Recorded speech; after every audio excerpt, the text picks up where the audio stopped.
Hi, welcome to the Antioch University Santa Barbara Writing Center workshop, Understanding APA. This video is APA Style Part 3, Integrating Source Material.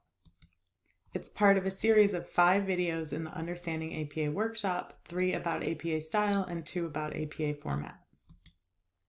Today we're going to talk about the culture of giving credit in academia, how to avoid plagiarism, then how to decide when to use paraphrases versus quotes, and some paraphrasing and quoting strategies. Then we'll talk about signal phrases and quote sandwiches that are for both paraphrasing and quoting. And last, I'll talk about a little case study of choosing and finding sources to cite. So first, in academia, academics really have a culture of giving credit, maybe overly so. There's a culture of giving credit where credit is due and recognizing others' contributions. So you can think of published academic scholarship, that means like journal articles, books, etc., as an ongoing conversation. Like everyone has heard almost everything from somewhere else first, and they're sharing it with each other, giving credit to where they heard those ideas, and then adding their own little insights, commentary, and findings on top of that to build on what others are saying.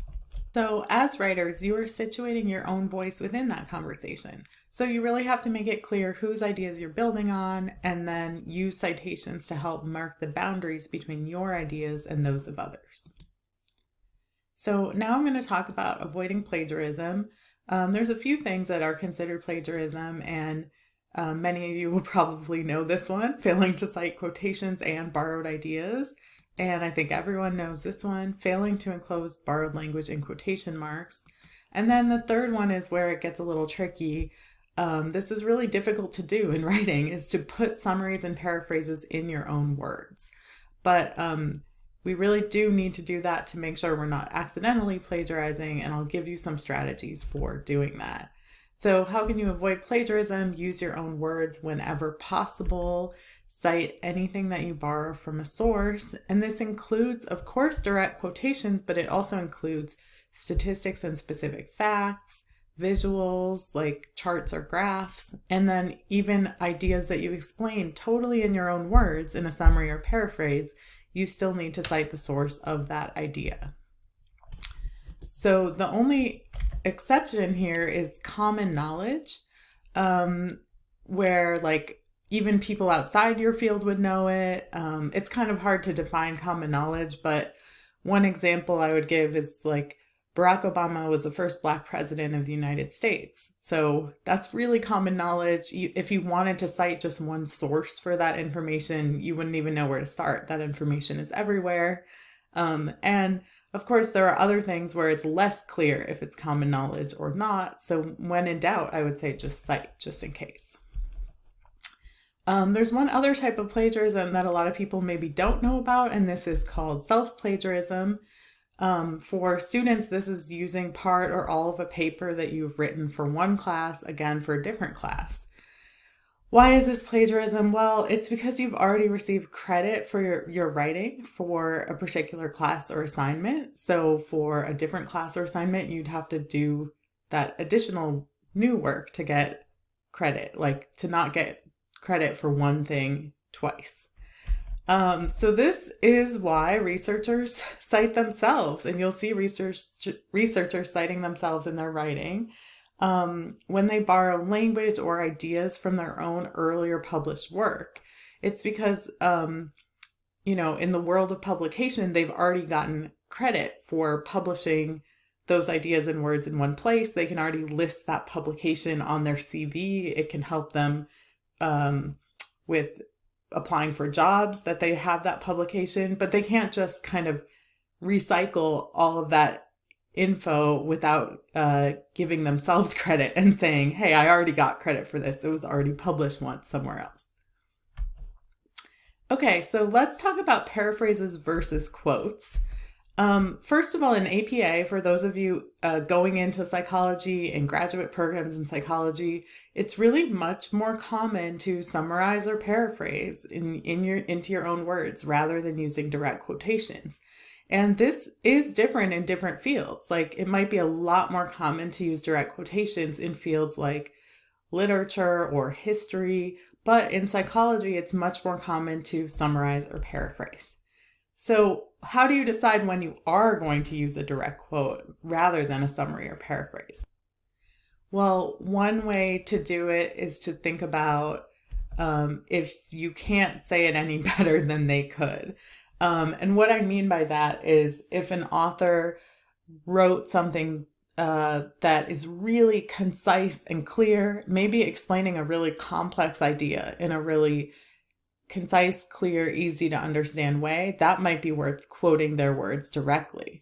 Also, if they write something in a very original or poetic or creative way, then that might be worth quoting their words directly rather than trying to rewrite that into your own words. So those are both really good reasons to use a quote and not a paraphrase. But then too many quotes can make you seem confused, especially if you don't share enough of your own ideas before and after the quotes. You want your readers to know that you understand the meaning of the quotes and that you are using the quotes for a specific purpose in your writing. And then also some instructors might have guidelines about using quotes. So sometimes your choice is going to be determined by, your instructor guidelines for a specific assignment. There's always a concern that instructors might perceive overquoting as writers taking shortcuts or not understanding the content. But, the reality is that paraphrasing is a lot of work to avoid using too many quotes, especially when you're new to the topic. So I would just offer a word of encouragement here that putting concepts into your own words really will start to become easier as you start to understand the concepts in your field more deeply. Paraphrasing is more difficult when it's like new material that you're working with. And, be patient with yourself, and it will get easier. So here is a bit about paraphrasing, what not to do, and then I'll give you a strategy for what to do. Here's an original text. If we pretend that we're going to be writing a paper about classical music, and we want to paraphrase from this text. So here is a bad paraphrase, and then I've color-coded it to show you why it's a bad paraphrase. First of all, it starts off with, in New World Symphony. That's the title of the article, but in APA, we don't include the title of the article in our text. We only save that for the references page at the end of the paper. Then it includes the author last name. That's good, but we're also missing the author year. I'll come back to that later on. But other than that, it's too similar to the original. So all the color-coded parts show that it's too matchy-matchy. For example, we seem to have too many well-trained musicians in need of work. The problem may be that we have too many well-trained musicians who need employment. So it's the same sentence structure as the original, just swapping out a few words here and there. And unfortunately, that's not different enough. So that is a kind of plagiarism. So what's much better to do instead, and this is a strategy I'd recommend, is look at the text and identify some of the main ideas and kind of pull out those main ideas into little nuggets of information. Then try to put those nuggets of information in your own words. So use your own words to write just little bullet points, tiny little sentences about those main ideas. And once you have those nuggets of information, just the part you care about from the original, it doesn't have to be all the information in the original, then put away the original text like you're closing your book before a pop quiz in high school. And write your paraphrase only looking at your bullet point nuggets in your own words of the parts of the ideas that were important for you to put in your paper. So that way you're really getting away from looking at the original sentence structure and writing your own new sentence structure. Using this strategy, here we're looking at the original again. Here you can see the bullet point nuggets that I pulled out. Classical music in the US is dying. There's too many musicians and composers. Here you can see it also mentioned too many concerts up here in the original, but I'm going to ignore that part here because it's less important for me or less relevant for me to put in my text. So I don't need to include all the information in the original. I just want to make sure these nuggets are the parts I care about and that they're still accurate and true to the original. And then there's not enough demand. That's my last nugget. So then if I look only at those 3 nuggets and put away the original text, I can write a much better paraphrase that's totally in my own words, in my own sentence structure. So here I have the author last name and the year. And then in the next sentence, I use the author's name again. I don't need to repeat the year here because it's clear that both of these sentences are paraphrasing something from the same text. Like it's clear we're still talking about this text by Platt. And you can see I've totally gotten away from the original sentence structures, but I'm still presenting some of those original ideas. Don't be overwhelmed by this slide, but this is just a slide that's on the Antioch Santa Barbara Writing Center website. It's a screenshot of a resource that's on our website. And the resource is called How to Avoid Over or Under Citing in APA 7. There are some paraphrase citation examples directly from the APA 7th edition manual, like this paragraph here that starts with Velez et al. 2018 found. And the point here is just, again, you don't need to repeat the year every time. You might not even need to repeat the author name every time if you're using other words that make it clear that the same work continues to be paraphrased. So here, the next sentence says, however, all of these things mediated these effects. So it's clear we're still talking about the findings from that same article, Velez et al. 2018. And then using words like additionally, they found that, it shows that we're still talking about that same article. If we were switching back and forth and citing several different articles here, then we would want to provide the name and year every time, the full citation every time, to make it really clear where the ideas were coming from. But in this case, we're only talking about ideas from one source, so we can kind of abbreviate our citations and leave out the year or the year and the name. Okay, now I'm going to move on to talking about quotations, and then I'll talk a bit more about some strategies that work for paraphrases and quotes. So when you're actually doing a direct quote, you can still slightly change it or clarify wording that doesn't fit. You want to, of course, make sure that the quotation is still accurate, and you can use square brackets around any terms that you change or replace. So here's an example. The mayor stated that she will not approve the measure they have been discussing. In the original context, wherever we got this quote from, the context probably made it clear who they is referring to. But now that we've pulled that quote out of the original context, my readers won't know who they refers to. Who is they? So what I can do is clarify by just sticking some words into the quote in square brackets. They mean city council members. Or better yet, I like this way more. I just delete the original word. So I deleted they and replaced it with the city council members. So basically I have, altered something inside the quotation marks, but I've done that in a way where it's still accurate. The meaning is still accurate, and I showed that I made an alteration using square brackets. So that's perfectly okay to do. Another way that you can keep the emphasis on your own words when you are using direct quotes is that you don't always need to quote full sentences. In fact, I would say most of the time you should not be quoting full sentences. Instead, try to integrate words or phrases from a source into your own sentence structure. So basically, you write a sentence, and inside your sentence, you're quoting little bits and phrases from someone else's work, but not their entire sentence. Here's an example where my sentence is in black font, and in the blue text here, those are the 2 little quotes that I'm putting into my sentence. Employers can use a hidden video camera pointed at an employee's monitor and even position the camera so that a number of monitors can be viewed at the same time.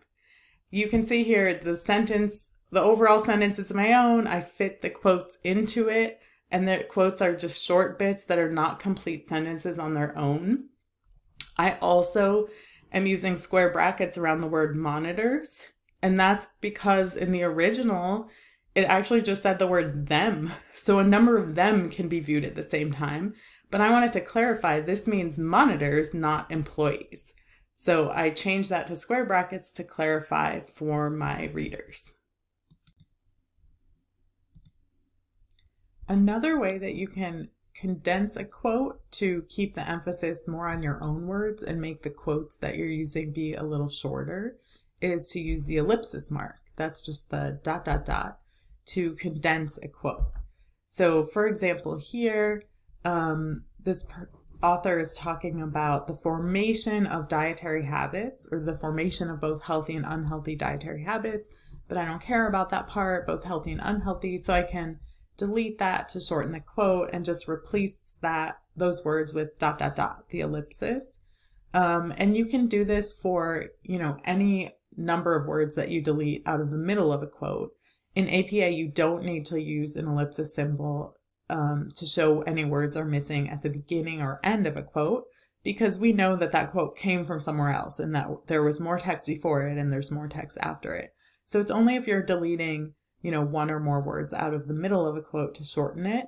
And you want to, again, keep the meaning of the quote accurate, but those might be less relevant words that you can take out and keep the focus more on your own words with shorter quotes. One other thing you want to be careful of when you're quoting just little phrases and putting them into your own sentence is whether the grammar is still kind of smooth in your overall sentence. So here, there's an original quote: "My childhood, which was happy and carefree but passed by too fast, made me into the man I am today." But let's pretend I want to quote this without the "made me into the man I am today" part. So Brown recalled that my childhood, which was happy and carefree but passed by too fast. It sounds like an incomplete sentence, and it's a little awkward that we have a my when we're talking about Brown in the third person. So there's a few things we can do. Like here we could replace my with his and show that we made that change by using square brackets. Or, you could just say Brown recalled that his, and then start the quote here with childhood.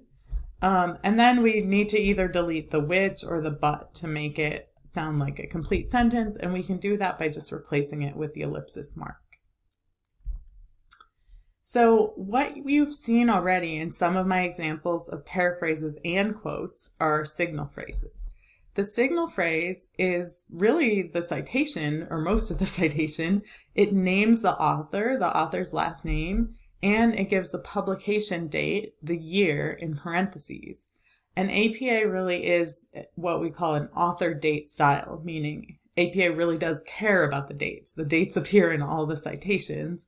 And that's because in psychology, recency of publications is important, and you want to be able to show your readers that not everything you're citing is from like before the 90s, but some of it is much more recent scholarship. Also, these signal phrases, the author name and the year, help provide context for your readers, and they mark the boundaries between the source material and your own words. They give the who said what part to your writing. You want to avoid dropping in quotes without warning, where a quotation just appears at the beginning of a sentence and it doesn't have a signal phrase to introduce it. So here's an example of a drop quotation. In the first sentence, that's my sentence. Obesity was once considered in a different light. But then here's a dropped quote, which you want to avoid, where the sentence just begins with a quote. So as a reader, I don't have any kind of context for who said that? What's it doing there? Are we supposed to agree with it or disagree with it? Or is it being used as an example or what? So it's much better to introduce a quote or a paraphrase using a signal phrase. Here's an example. So as the authors and author year have explained, that's a signal phrase with the author and year. And then I kind of combine these two sentences together. So I made that into an intro. Obesity was once considered, and then I was able to shorten the quote. So I started the quote here with the word either, like I was able to delete the whole top line of the quote. And, now we have a lot more context as readers about who said that and what it's doing here in the writing. When you're using signal phrases, of course, you have the author name and year, like I said, but then you often have a verb, like has explained, reported, has reported, argued, has argued.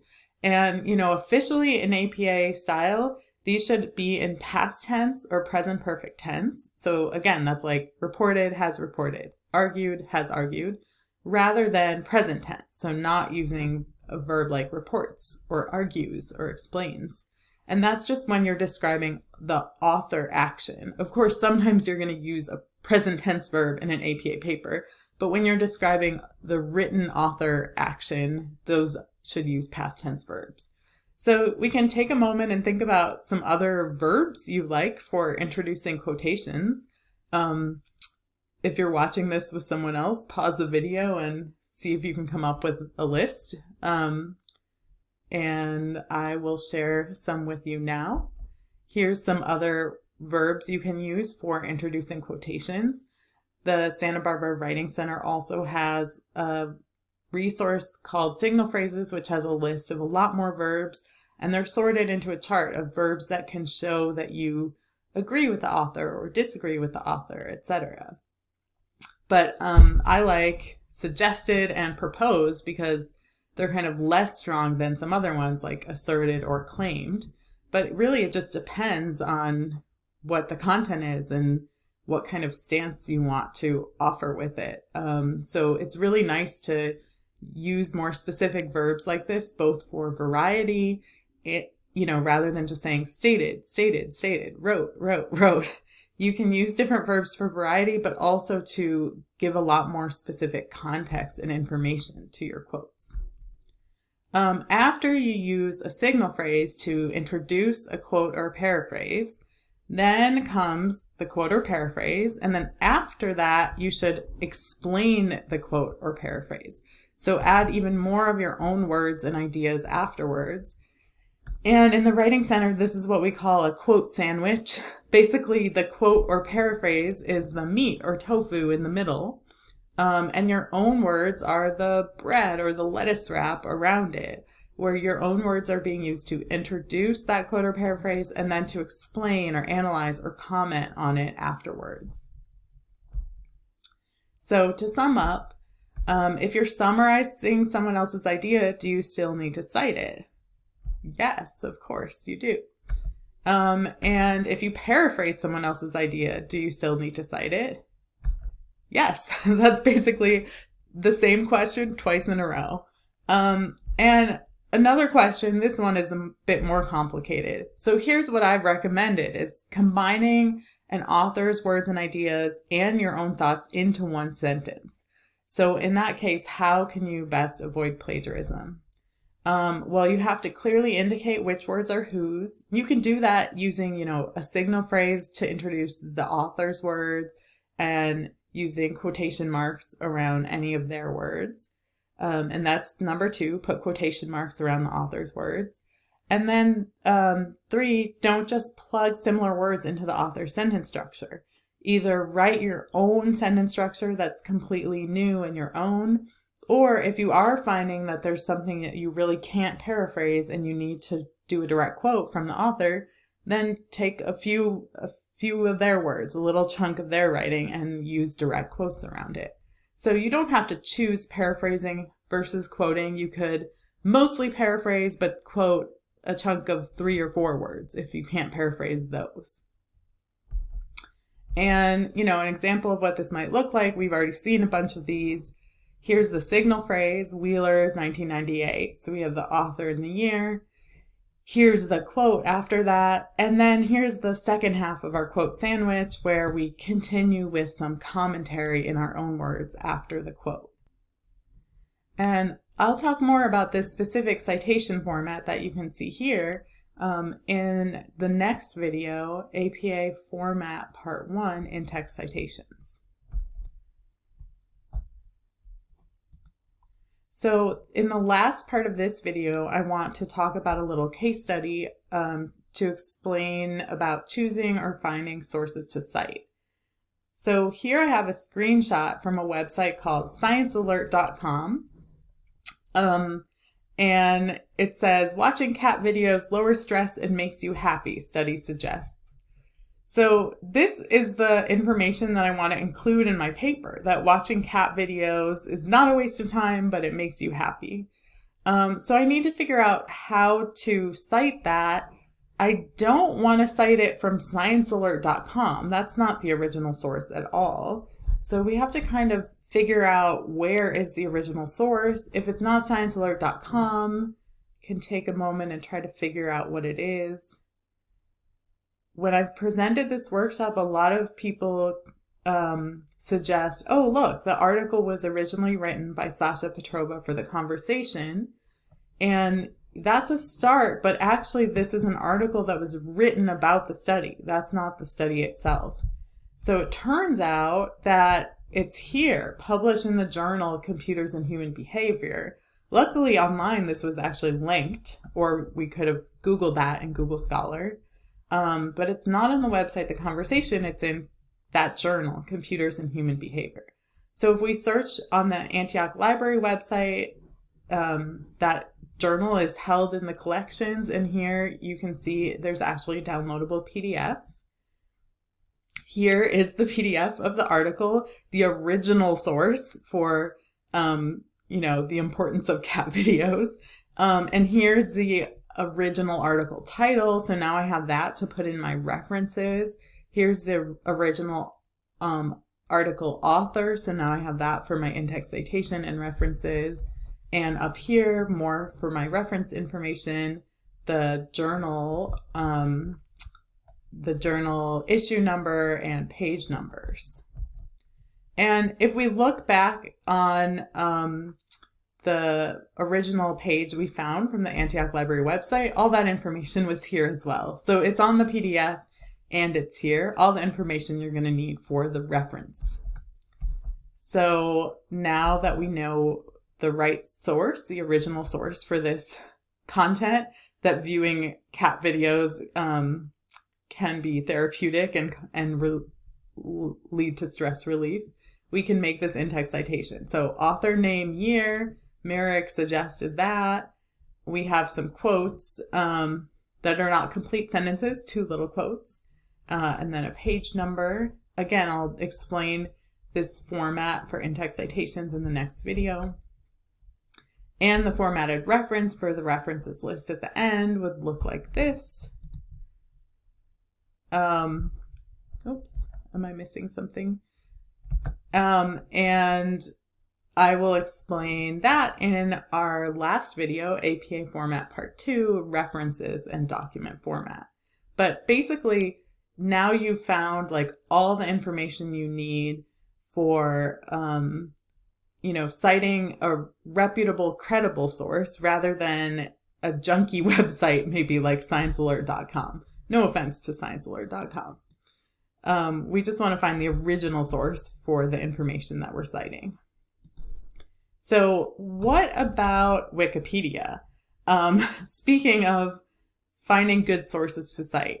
So there's a question about, how different instructors feel about Wikipedia. They might feel differently, but overall, I would say Wikipedia is a great place to start, but it's, like this person said, good place to start, bad place to finish. Follow the citations. So use it as a starting point. Follow their citations and find, more credible sources to cite. So Wikipedia can be useful in a pre-search, but it's not appropriate to cite just like any encyclopedia, because encyclopedias are not primary or secondary sources. They're like third level tertiary sources.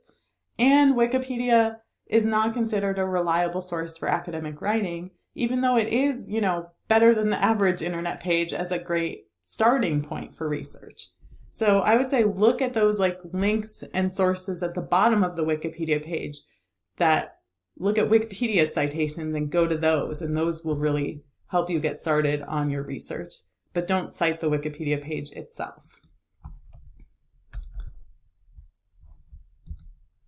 All right, so if you're a Santa Barbara Antioch student, you can get to the Santa Barbara Writing Center here. And we have all of these resources and links on our website. And thank you for watching. This was APA Style Part 3, Integrating Source Material, and check out our other videos as part of the Understanding APA workshop.